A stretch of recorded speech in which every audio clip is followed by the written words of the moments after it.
안녕하십니까. 저는 홍주성지 해설자 김한용 시몬입니다. 먼저 시작 기도로 우리들이 다 아는 가톨릭성가 286번 있죠. 순교자 믿음 가사만 좀 한번 읽도록 하겠습니다. 같이 한번 해보겠습니다. 환난과 핍박 중에서 순교로 믿음 지켰네. 이 믿음 생각할 때에 기쁨이 충만하도다. 순교자 믿음 본받아 끝까지 충성하리라. 순교자 옥에 갇혀도 양심은 자유로웠네. 우리도 진리 위하여 주님께 생명 바치리. 순교자 믿음 본받아 형제를 사랑하리라. 인자한 말과 행위로 이 믿음 전파하리라. 오늘 멀리 광주교구 창성본당 신자들과 함께 귀중한 홍주성지를 소개하게 되어 참으로 감사드립니다. 이곳 홍주성지는 기록상 212분의 신앙 선주들이 천주님을 증거하다가 목숨 바쳐 순교한 거룩한 순교성지입니다. 아직 알려지지 않은 분까지 포함한다면 700여 명이 이곳에서 순교를 하셨습니다. 밖에 초기에 8명, 중기에 4명, 병임 밖에 때 200명이나 이곳에서 순교한 것입니다. 순교의 형태는 교수용으로 100명이 순교하셨고 옥사 13명, 생례장 4명, 참수 2명, 기타 93명이 순교한 것입니다. 얼마 전에 우리나라 하느님이 종에 대한 복자 심사가 통과되었죠. 통과되었습니다. 124명이 통과되었는데 이곳 순교자 원시장 베드로, 박치등 라우렌시오, 방프란치스코, 황일광 시몬을 포함해서 124분이 아마 내년도쯤 복자품에 오르지 않을까 생각됩니다. 홍주성지의 특징은 크게 3가지입니다. 첫째, 예비신자의 모범성지라는 점. 둘째, 밖에 초기부터 중기 말기에 이르기까지 순교가 이루어졌다는 것. 세 번째, 한국천주교의 핵심 성지라는 점입니다. 천주님을 알고 수년 동안 예비자로 수교하다가 시내 밖에 때 옥에 갇혀 또 5년 만에 옥중 세례를 받고 순교한 원시장 베드로, 또한 20여 년간 신앙을 증거하다가 순교 직전 자기 자신에게 세례를 베풀고 하느님을 영접한 이여삼 바오로, 이들이 바로 예비신자의 모범이라 할 수 있습니다. 밖에 초기부터 마지막 박해까지 순교가 이어졌다는 것은, 우리나라의 박해가 시작된 것은 무엇보다도 조상 제사 문제 때문에 박해가 시작되었다고 볼 수 있는데, 이 과정을 접어두고 시내 박해 때 원시장이 잡힙니다. 또 이어 정사박해, 신유, 병임박해 이르기까지 이곳 홍주에서는 계속 순교가 탄생하였습니다. 한국 천주교의 핵심 성지라는 점에 대해서는 내포 지역이란 원래 서해 가야산 주변 10개 고을을 일컬읍니다. 조선 후기의 홍주 진관의 관할구역은 평택 아래 아산, 내산, 홍송, 청양, 당진, 서산, 태안, 보령, 저 아래 서천까지 18개 구은현을 관장하였습니다. 박해가 시작되자 교우들의 신앙심은 더욱 굳건해집니다. 깊은 산속에 숨어 살면서 서로 돕고 의지하며 몰래 교우촌을 형성하죠. 결국 이곳저곳에서 붙잡혀온 신자들은 이곳 홍주묵으로 끌려와 처용됨으로써 홍주는 순교의 핵심 성지가 된 것입니다. 이렇게 하느님 때문에 죽는 것을 우리는 순교라고 하죠. 홍주성지는 순교터가 3곳, 증거터가 3곳이 있습니다. 마치 북두칠성 모양으로 홍주성을 중심으로 4곳이 있고 또 성 밖으로 2곳이 있어서 총 6곳이 성지가 좀 떨어져서 있습니다. 오늘 저희가 그 6곳이 성지에 대한 간단한 말씀과 새로 시복될 4분에 대한 순교자를 중심으로 말씀드릴까 합니다. 홍주 지역의 천주교가 전파된 것은 역시 내포의 사도라 불리우는 이존창 루도비코로부터 시작이 됩니다.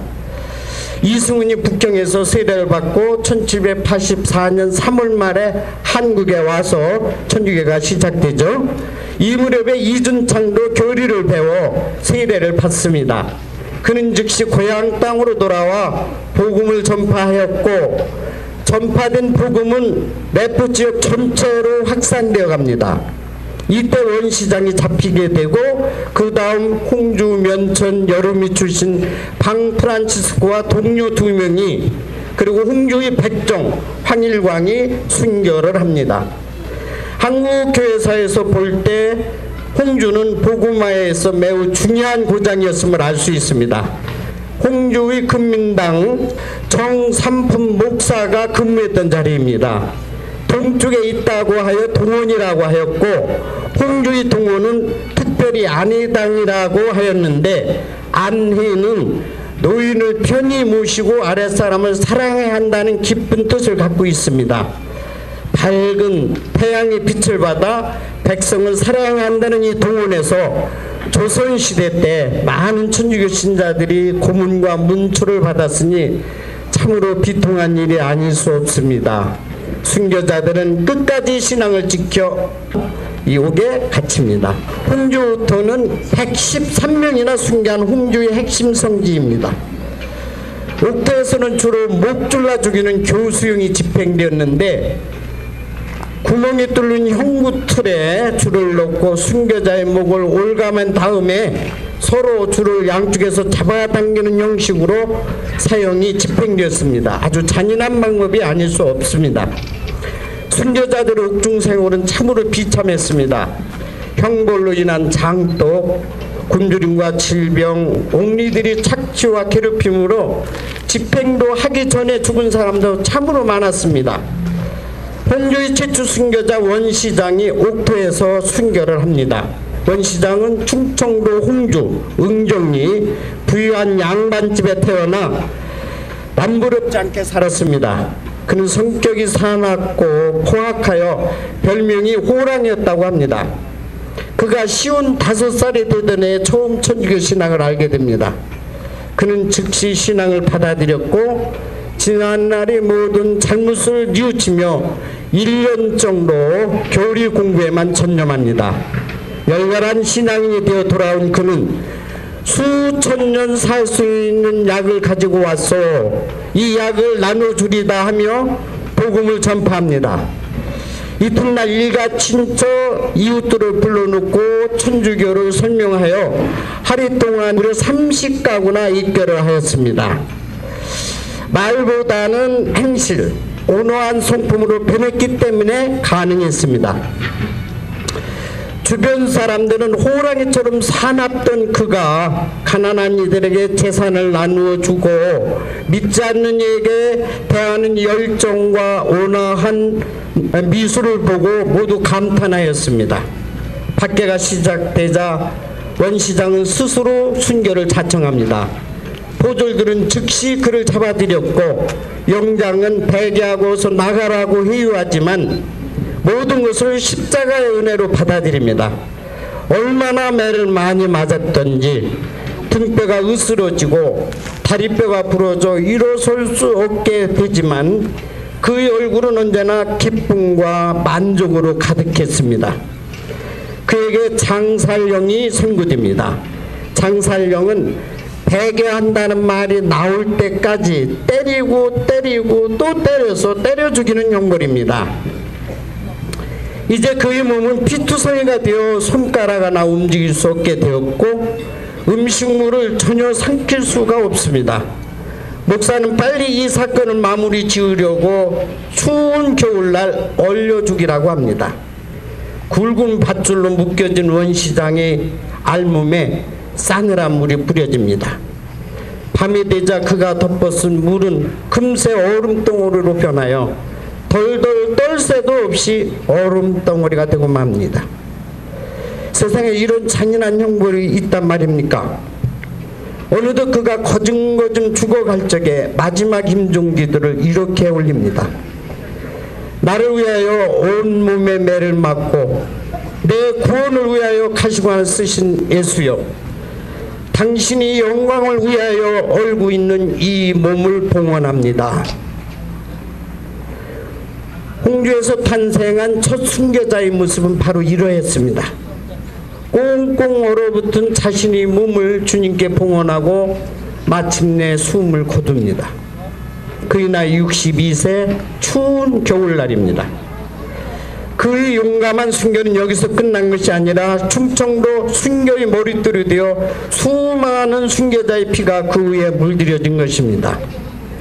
여기서 우리는 봉헌의 삶을 묵상해 보면 좋겠습니다. 원시장 베드로의 순교 봉헌을 생각하며 각자 자신을 살펴보았으면 합니다. 그는 찢어지는 고통을 당하면서도 세상과 타협하지 않았고 주님만 바라보았습니다. 또한 처절한 치유의 순간을 맞으면서도 봉헌에 봉헌을 더합니다.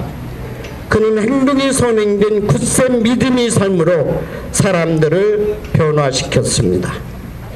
바로 이것이 선교입니다. 이 옥토에서 팡프란치스코, 박치등 라우렌시오, 이여삼 파오로, 최대중 요셉, 김선양 요셉도 잔인무도한 교수용으로 순교하셨습니다. 경사당은 오늘날 군부대라 할 수 있는 진영장의 동원이었습니다. 내부 지역 이곳저곳에서 붙잡혀온 순교자들은 먼저 경사당으로 와서 신문을 받아야만 했습니다. 대결을 권유하여 돌려보낼 사람은 즉시 돌려보냈고, 끝까지 천주를 믿는다고 하는 자는 사학제인이라는 제명을 붙여 목사 앞에서 다시 혹독한 문초와 형벌을 받아야 했습니다. 순교자들은 고통을 기쁨으로 승화하며 죽어도 천주를 버릴 수 없다고 강력히 신앙을 증가한 자리입니다. 다리뼈는 부러져 갈기갈기 찢어졌고 살점들은 너덜너덜거렸으며 부러진 등뼈는 살가죽을 뚫고 허옇게 드러났습니다. 배교한다는 말 한마디만 하면 살려주겠다는 유혹이 순교자들의 신앙을 위협했으나 박치등 라우렌시오는 죽음을 당할지언정 제 천주를 배반할 수 없다 말하며 굳세게 신앙을 증거합니다. 매를 맞아 뼈가 부러져 살을 비집고 나온 몸으로, 피가 터져 묵사발이 된 입으로 신앙 고백을 명확히 하였던 것입니다. 천주를 믿나이다, 제 천주를 믿나이다를 수없이 잊힌 신앙 증거다가 바로 경사당입니다. 박치득은 곤장을 1400대나 맞았고 넘어지고 쓰러지고 피투성이가 되어 밖으로 내버려지기도 했지만 그는 죽질 않습니다. 오히려 기적적으로 나아 신공을 드리기도 하고 교리를 설명하기도 하였습니다. 옥졸들이 잠에서 깨어나 유술이라 생각하여 얼른 뒤쫓아가 새끼줄로 목 졸라 죽였습니다. 그의 나이 30세였습니다. 또한 팡프란치스코는 감사의 비장까지 지냈는데 고향에 전해지는 복음 말씀을 듣고 누구보다도 빨리 신앙을 받아들입니다. 그는 자주 눈물을 흘리며 간절히 순교를 열망합니다.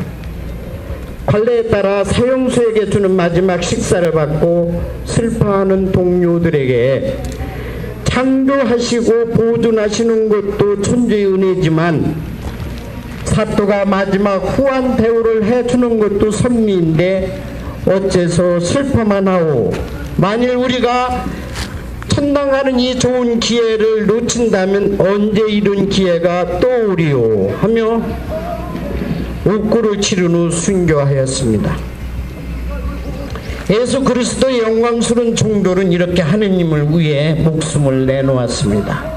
그들은 순교의 여정에서 고문을 당하지 않은 날이 없었고 발자국마다 핏물자국 뿐이었습니다. 인간의 육체가 이렇게 오랫동안 고문에 저항할 수 있을까? 그러나 하느님께서는 자비로운 손길로 이 모든 것을 보여주셨던 것입니다.